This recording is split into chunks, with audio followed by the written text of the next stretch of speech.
Today, we're going to go over the 5 worst types of teammates. This list is important to you because you have to make sure you don't become one of these people, and you have to know who to stay away from because you don't want to spend too much time around the wrong people or their actions are going to influence yours. So the first type of a bad teammate, what you probably see most commonly, are the finger pointers. They're the people who always blame everyone else. It's never their fault. Somebody who says they're not playing because the coach is unfair, or they're pointing at other people. They messed up on the play. They messed up. It's never on them.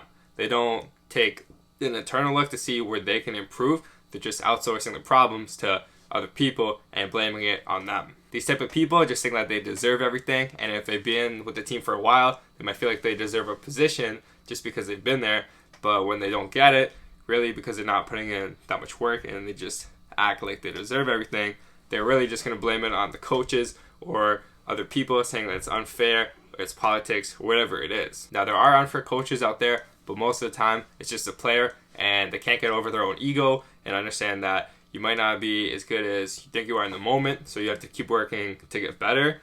And also, even if your coach is unfair, even if there's people you can't point fingers at, it's always better to just take control of your own situation, focus on what you can work on, and just get so good that they have no choice but to play you. The second worst type of teammate is a seasonal teammate. These type of people will be there for the season, they'll do what's asked of them, but in the off season, they disappear, you don't hear from them, they don't show up at workouts.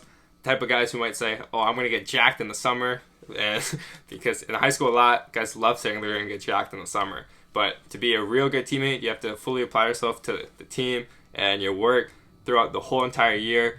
Off season, on season, it should all be the same. You can't just wait until one point of period in time to get better when the rest of the league is working for the whole year.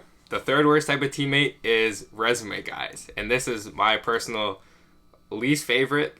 The worst type of teammate you could be, guys who say they feed it in your ear and they keep telling you that there's so much more to life other than football, and they're just there to have it on the resume.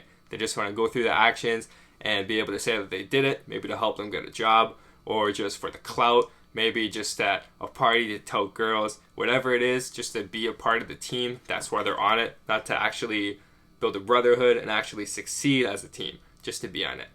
And these type of people, you got to make sure that you stay away from them because they're going to tell you lies, they're going to feed it to you. There's more to life, just do what you're asked. Other people, it's coach's fault, whatever it is, you can't listen to them. You just got to understand who they are, stay away, maybe help them see the beauty of football and why it's so great, why you should fully apply yourself to it. But, if not, stay away from the resume guys. And I'm having fun making this video. Some people are going to watch it to get mad. It's funny, The fourth worst type of teammate is those who think the rules don't apply to them. If you act other ways, you think maybe you're a captain or a leader on the team, or even if you're new and you're just super confident in your own abilities, and you think because you're better that the rules don't apply to you, you are a bad teammate. If you're skipping meetings, skipping runs, whatever it may be, practice, or if the type of guys who after practice they suddenly become hurt and they have to go inside and do sit-ups instead of running sprints, that's somebody who thinks the rules don't apply to them. That's a bad teammate. You have to think, this is my golden rule when it comes to this problem. If everyone were to do it, would it be okay, and would it help your team win a championship? If you skip a run or if you're late to a game, whatever, think if everybody did it, would it help your team move the direction it wants you to? Probably not. Don't do it. If it does, do it. Set a good example. But the coach's rules apply to everybody. That's why they're there, to help take the team to the next level. And this one especially bothers me when people are trying to be leaders on the team but don't think the rules apply to them. Like if you're talking to your team after practice or try to get guys motivated and be a leader, but you think that you don't have to follow the same standards because you're above them or you're better than them in football. It's just not the way it should be, and you're a bad teammate. The fifth worst type of teammate is those that are injury prone. You gotta take care of yourself to be a good teammate. Don't forget that.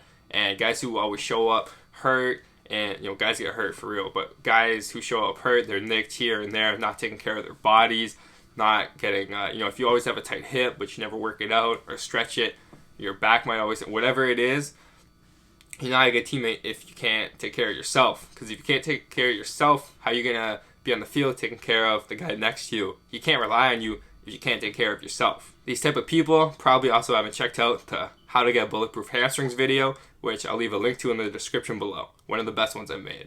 And some other types of bad teammates or cappers would be fake leaders, those who just say stuff but don't actually follow through on their word and just say it to look good, but deep down, or when it's just them, they're not putting in the work when nobody's watching.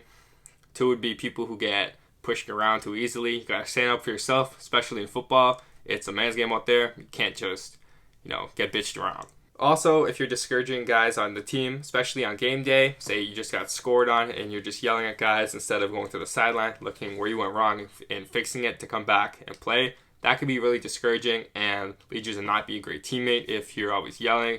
This also relates to the one of pointing fingers and assigning blame.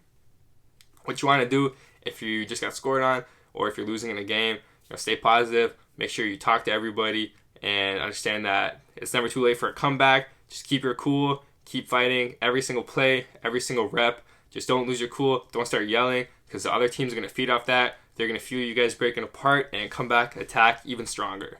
And one more bad quality, if you care about your own success more than the team's, that could be just bad for everyone around you. And it gets pretty obvious that sometimes you got to put the team first and let your own success follow that. Because if everybody, I've been on some talented teams, but if everybody's just thinking about themselves, football is the ultimate team game and nothing's going to work out and you end up don't put yourself in the best position moving forwards. For example, if you're trying to get recruited but everybody's just thinking about themselves, then the team's going to look bad, less scouts are going to come to your game, you'll have less opportunities to impress them, and it's just not a good situation. But if everyone puts the team forward, more scouts, more opportunities to get recruited, and then you could shine at that. So those are just some extra bad qualities, but to recap, number 1, the finger pointers, it's coach's fault, his fault. Number 2, the seasonal teammates. I'm going to get jacked in the summer. I'm going to do this, do that, only be here for the season. Number 3, the resume guys, only play football to be on the team. Number 4, rules don't apply to them. They get special treatment, but if everybody did it, it'd be bad for the team. And number 5, those who are injury prone, can't take care of themselves, can't take care of the team. If you know one of your teammates who falls into one of these categories, or maybe more than one, send this video to them. Call them out, help them fix themselves up so you can help them out, help the team out, and reach your goals together.